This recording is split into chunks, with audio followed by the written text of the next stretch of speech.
안녕하세요. 나사렛대학교 유아특수교육과 박찬우입니다. 오늘 여러분들과 이야기 나눌 주제는 메타버스와 특수교육에 대한 내용입니다. 구체적으로 메타버스의 교육적 활용과 미래 기술에 대해 전해드리도록 하겠습니다. 여기 양 한 마리가 있는데요. 여러분 이 동물이 양으로 보이시나요? 네, 그렇다면 여기서 질문 하나 드리도록 하겠습니다. 여기 있는 이 양이 사람이 만든 인공자궁에서 태어났다고 해도 양이라고 할 수 있을까요? 그렇다고 생각하시는 분은 왜 그렇게 생각하시는지, 또 반대로 그렇지 않다라고 생각하시는 분은 왜 그렇게 생각하시는지 생각을 해보시면 좋을 것 같습니다. 정리하자면 인공자궁에서 태어난 양은 양이라고 할 수 있는가에 대한 질문입니다.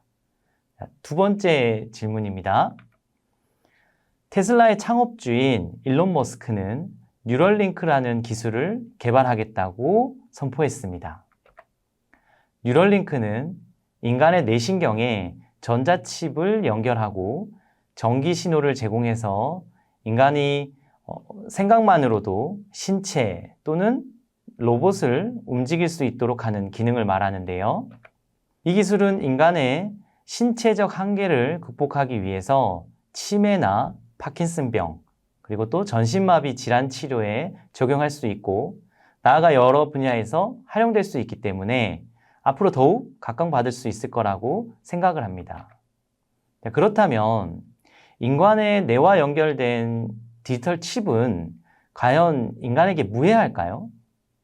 또는 안전할 수 있을까요? 그간 실험에서 죽어나간 동물들의 수가 어마어마하게 많다는 사실을 알게 된다면 과연 이 기술이 정말 인간을 위한 기술이라고 할 수 있을지, 또 뉴럴링크를 통해서 움직이는 인간이 과연 인간의 마음으로 움직이는 것인지, 아니면 디지털 칩의 명령에 의해서 움직이는 것인지, 또 그러한 디지털 칩을 삽입한 사람을 사람이라고 볼 수 있을까요? 자, 앞서 설명드린 그리고 여러분들에게 여쭌 두 가지 질문을 기억을 하면서 오늘 수업을 들어주시면 좋겠습니다. 지금 시대에 대두되는 기술은 인공지능, 디지털 치료제, 딥러닝, 증강현실, 메타버스, 유전자 가위, 전기차 등등 무수히 많습니다.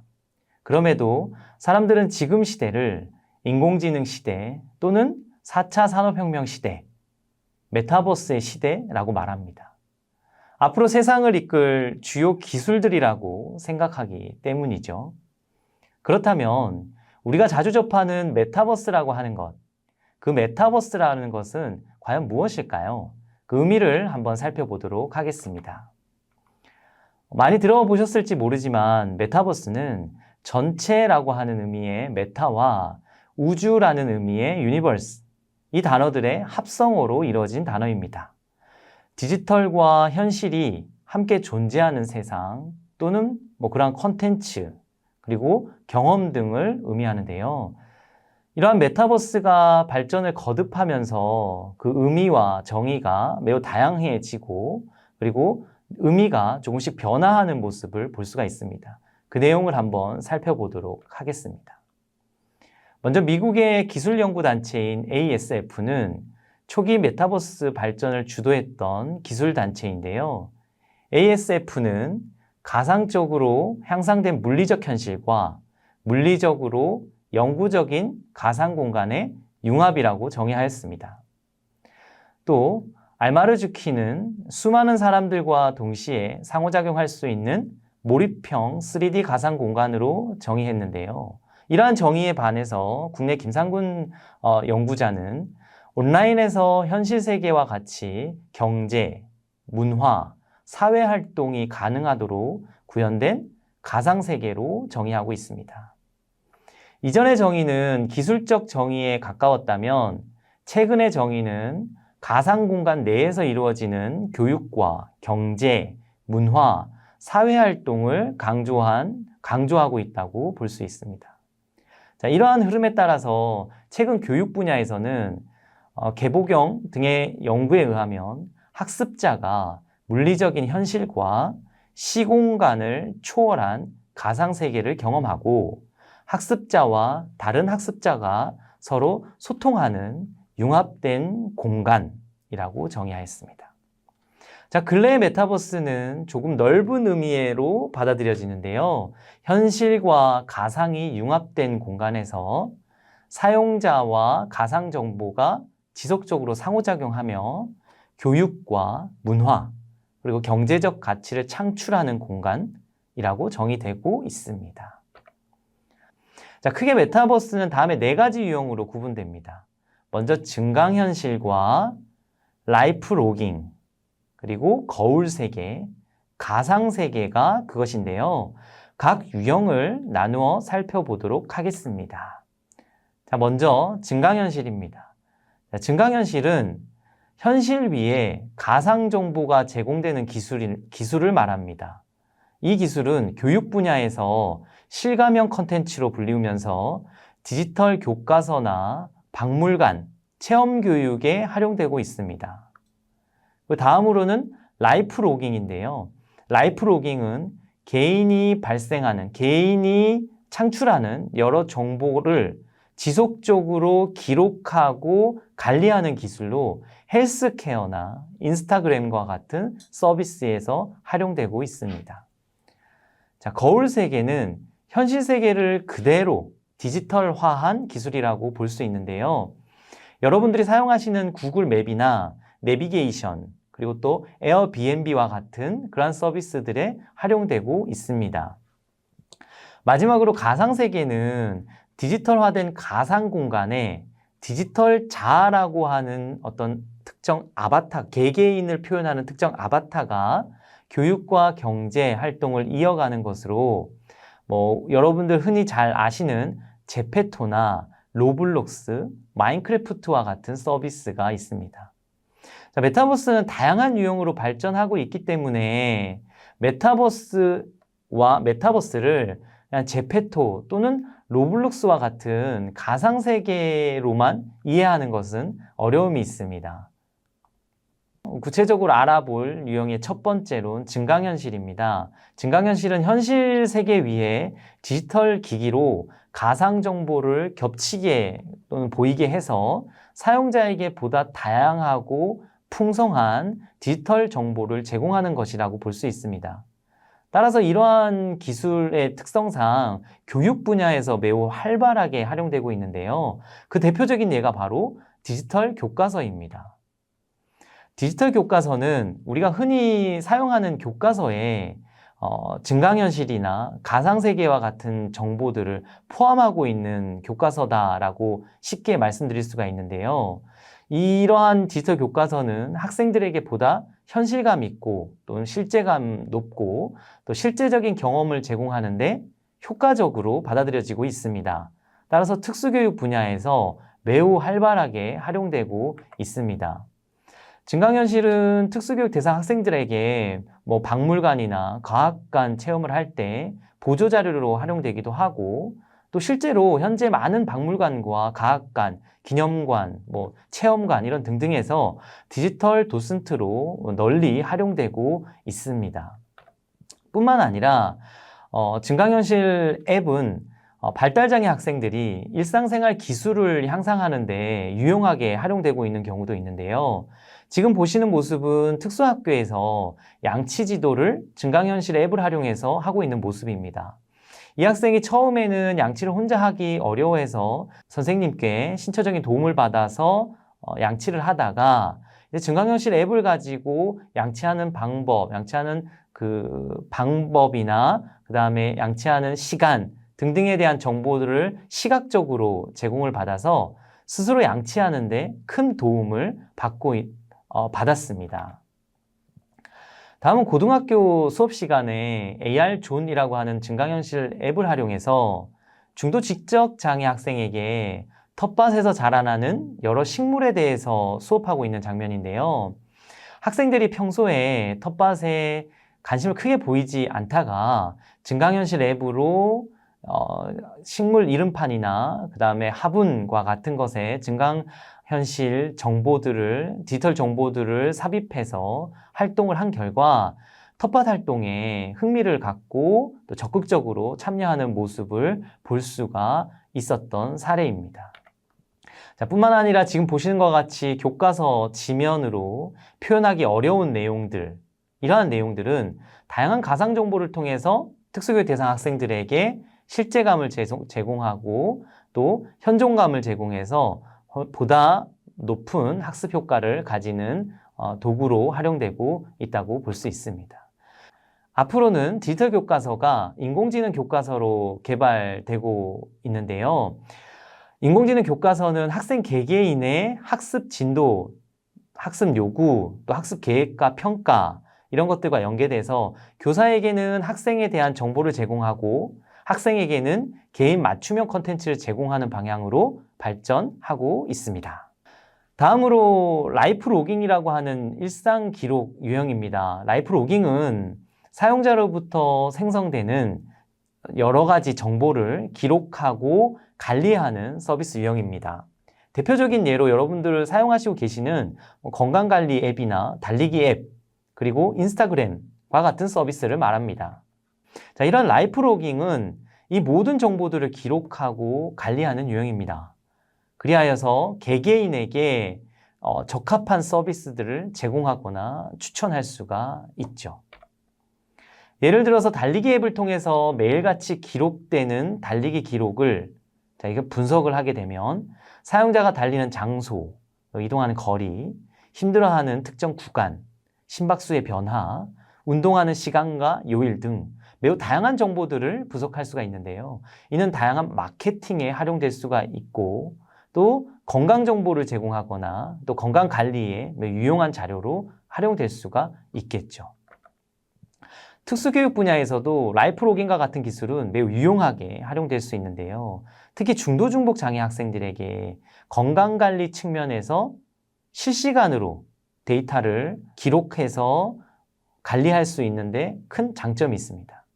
예를 들어 중도 중복 장애 학생들의 신체 산소 포화도를 측정한다거나 피부에서 수분량 또는 수분 섭취량, 심박수, 피부의 체온 등등을 기록하고 관리하게 되면 보다 효율적으로 중도 중복 장애 학생들의 건강 관리를 할 수 있을 것입니다. 현재 실제로 몇몇 특수학교에서는 중도 중복 장애 학생들, 내전증이 심한 친구들 또는 의사소통이 표정과 그다음 발성, 울음 이 정도 수준으로 가능한 친구들에게는 심전도 측정기를 부착을 해서 실시간으로 심전도를 모니터링하면서 일과를 보내는 학교들도 있습니다. 다음으로 알아볼 유형은 거울 세계입니다. 앞서 말씀드린 대로 현실 세계를 디지털로 그대로 옮겨놓은 것이다라고 볼 수가 있는데요. 거울 세계는 지역사회를 디지털 지도로 구축해서 이 데이터를 기반으로 여러 가지 서비스를 제공하는 것을 말합니다. 예를 들어서 여러분들 많이 사용하시는 내비게이션이나 아니면 거리 뷰 또는 지도 뷰, 구글 맵 이런 것들이 대표적인 서비스다라고 볼 수가 있습니다. 요즘은 흔해졌지만 식당에서 자율주행 로봇을 혹시 보신 적이 있으신가요? 식당이라는 현실 공간을 디지털화해서 로봇이 서빙을 하는 그러한 서비스인데요. 이러한 로봇이 식당을 다니면서 사람이나 테이블 또는 벽 이런 곳에 부딪히지 않도록 안전하게 이동하고 목적지에 정확하고 안전하게 도달할 수 있도록 디지털화된 정보를 로봇에 입히게 되고 그러한 로봇이 서빙을 하는 그러한 서비스들을 말합니다. 이러한 서비스는 특수교육 분야에서 중도의 지체장애 학생이 보행 재활 훈련을 할 때 특정 공간을 안전하게 이동하면서 연습할 수 있는 기회를 제공할 수 있습니다. 실제로 특정 병원에서는 이런 인공지능 로봇 재활 치료기를 가지고 병원 내 특정 구역을 자유롭게 돌아다니면서 아이가 재활을 할 수 있는 치료를 제공하고 있는 것도 있습니다. 자, 마지막으로 알아볼 유형입니다. 가상세계입니다. 가상세계는 코로나19라는 팬데믹 현상과 더불어 주목받아 왔습니다. 짧은 시간 급속도로 발전하게 되면서 기대와 실망을 한몸에 받아왔는데요. 가상세계, 단지 가상세계로만 존재하기보다는 이 가상세계가 가상세계와 다양한 서비스들이 융합되었을 때 더욱 가치를 갖는다라고 볼 수가 있는데요. 가상세계는 매우 다양한 분야와 융합이 될 수 있고 현재도 많은 서비스들과 융합되는 방향으로 발전이 되고 있습니다. 먼저 다른 나라에서나 외국이나 먼 거리에서 개최되는 공연이나 교육 이런 것들을 관람한다거나 가상 공간에서 신발, 옷, 가구 등 쇼핑을 한다거나 그러한 쇼핑이 실제로 택배를 통해 가지고 물건을 구매할 수 있는 서비스들이 제공이 되고 있죠. 그리고 멀리 있는 친구나 다른 사람과 함께 게임을 즐긴다거나, 즉 특수교육 대상 학생들이 여가를 보낸다거나 또는 공동의 문제를 해결해야 하는 사람들이 상대방과 자유롭게 자료를 공유하고 공동 작업을 하면서 협업하는데 효과적으로 활용될 수 있을 것입니다. 뿐만 아니라 교육과 전시 등에서도 현재도 굉장히 활발히 활용되고 있고 앞으로는 더 현존감과 실제감이 높다라고 하는 그 큰 장점으로 인해서 보다 더 많이 확대돼서 활용될 것이라고 생각합니다. 또 특수교육 분야에서 이런 가상세계는 특수교육 대상 학생과 일반 학생이 함께 가상공간 안에서 통합교육에 참여하면서 학생들 간에 또 관계를 갖고 또 우정을 형성할 수 있는 기회들도 시도되고 있습니다.